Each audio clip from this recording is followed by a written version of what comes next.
ನಮಸ್ತೆ ವೀಕ್ಷಕರೇ, ಉತ್ತರ ಕರ್ನಾಟಕದ ಅಡುಗೆ ಮನೆಗೆ ಸ್ವಾಗತ. ಇವತ್ತು ನಾನು ಮಾಡಿ ತೋರಿಸುವ ರೆಸಿಪಿ ಇಡ್ಲಿ ಮಂಚೂರಿ.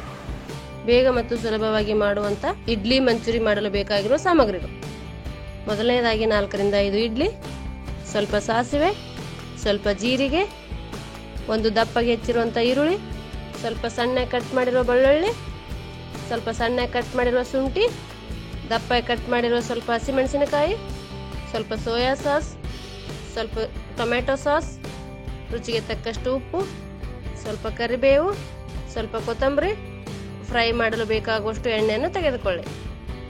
ಬೇಗ ಮತ್ತು ಸುಲಭವಾಗಿ ಮಾಡುವಂತ ಇಡ್ಲಿ ಮಂಚೂರಿ ಮಾಡುವ ವಿಧಾನ: ಮೊದಲಿಗೆ ಇಡ್ಲಿಗಳನ್ನು ನಿಮಗೆ ಯಾವ ಸೈಜ್ನಲ್ಲಿ ಬೇಕೋ ಆ ಸೈಜ್ನಲ್ಲಿ ಕಟ್ ಮಾಡಿಕೊಳ್ಳಿ.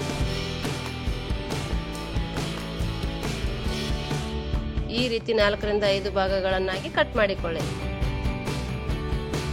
ಈಗ ಒಂದು ಪಾತ್ರೆಯಲ್ಲಿ 2 ರಿಂದ 3 ಟೇಬಲ್ ಸ್ಪೂನ್ ಎಣ್ಣೆಯನ್ನು ಹಾಕಿ, ಎಣ್ಣೆ ಬಿಸಿಯಾದ ನಂತರ ಕಟ್ ಮಾಡಿರುವ ಇಡ್ಲಿ ಪೀಸ್ಗಳನ್ನು ಒಂದೊಂದಾಗಿ ಬಿಟ್ಟು ಗೋಲ್ಡನ್ ಬ್ರೌನ್ ಬರುವವರೆಗೆ ಫ್ರೈ ಮಾಡಿಕೊಳ್ಳಿ. ನೀವು ಬೇಕಾದರೆ ಇನ್ನೊಂದು ರೀತಿಯಲ್ಲಿ ಇಡ್ಲಿ ಮಂಚೂರಿ ಮಾಡಬಹುದು. ನಾನು ಇಲ್ಲಿ ಬೇಗ ಮತ್ತು ಸುಲಭವಾಗಿ ಮಾಡಿ ತೋರಿಸುವಂತ ಇಡ್ಲಿ ಮಂಚೂರಿ ಮಾಡಿ ತೋರಿಸಿದ್ದೇನೆ. ನೀವು ಬೇಕಾದರೆ ಕಾರ್ನ್ ಫ್ಲೋರ್ ಅಲ್ಲಿ ಸ್ವಲ್ಪ ನೀರು ಹಾಕಿ ಪೇಸ್ಟ್ ಮಾಡಿಕೊಂಡು ನೀವು ಕಟ್ ಮಾಡಿರುವಂತಹ ಇಡ್ಲಿ ಪೀಸ್ಗಳನ್ನು ಡಿಪ್ ಮಾಡಿ ಫ್ರೈ ಮಾಡಿಕೊಳ್ಳಬಹುದು. ಈ ರೀತಿ ಗೋಲ್ಡನ್ ಬ್ರೌನ್ ಬಂದ ನಂತರ ಒಂದು ಪಾತ್ರೆಯಲ್ಲಿ ಎಲ್ಲಾ ಇಡ್ಲಿ ಪೀಸ್ಗಳನ್ನು ಎತ್ತಿಟ್ಟುಕೊಳ್ಳಿ. ಈಗ ಅದೇ ಪಾತ್ರೆಯಲ್ಲಿ ಸ್ವಲ್ಪ ಸಾಸಿವೆ ಹಾಕಿ, ಸ್ವಲ್ಪ ಜೀರಿಗೆ ಹಾಕಿ, ಸ್ವಲ್ಪ ಕರಿಬೇವು ಹಾಕಿ, ಸ್ವಲ್ಪ ಶುಂಠಿ ಪೀಸ್ಗಳನ್ನು ಹಾಕಿ, ಸ್ವಲ್ಪ ಬೆಳ್ಳುಳ್ಳಿ ಪೀಸ್ಗಳನ್ನು ಹಾಕಿ, ಕಟ್ ಮಾಡಿರುವ ಹಸಿಮೆಣಸಿನಕಾಯಿಯನ್ನು ಹಾಕಿ ಫ್ರೈ ಮಾಡಿಕೊಳ್ಳಿ. ಈ ರೀತಿ ಫ್ರೈ ಆದ ನಂತರ ದಪ್ಪ ಕಟ್ ಮಾಡಿರುವ ಈರುಳ್ಳಿ ಹಾಕಿ ಮತ್ತೆ ಸ್ವಲ್ಪ ಫ್ರೈ ಮಾಡಿಕೊಳ್ಳಿ. ನಿಮಗೆ ಬೇಕಾದರೆ ಮಂಚೂರಿಗೆ ಬಳಸುವಂತ ವೆಜಿಟೇಬಲ್ಸ್ ಕೂಡ ಹಾಕಬಹುದು.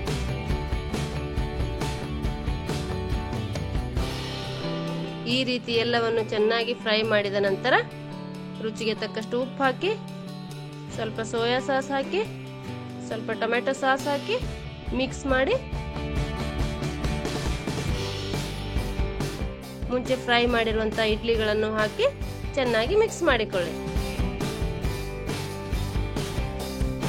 ಈ ರೀತಿ ಮಿಕ್ಸ್ ಮಾಡಿದ ನಂತರ ಸ್ವಲ್ಪ ಕೊತ್ತಂಬರಿ ಹಾಕಿದರೆ ರುಚಿಯಾಗಿರುವಂತಹ ಇಡ್ಲಿ ಮಂಚೂರಿ ಸವಿಯಲು ರೆಡಿ.